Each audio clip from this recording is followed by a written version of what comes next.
I was given these car relay switches to me by a friend a couple of years ago, and I've been wondering what to do with them, and finally I've made this very silly sort of clicky clicky thing as a sequencer. I'm just going to put the camera down and show you it working properly.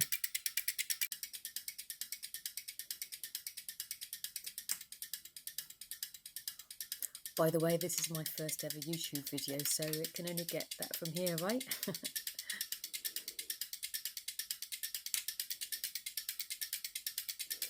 It's huge amounts of fun. The relays make different sounds. It's really interesting. Some are sort of more clicky than others. I just love the sound of them. So I made the sequencer from 555 timer switches and a circuit that I found in the Make Electronics book, which is a sort of book for beginners, and as I'm a beginner that sort of makes sense.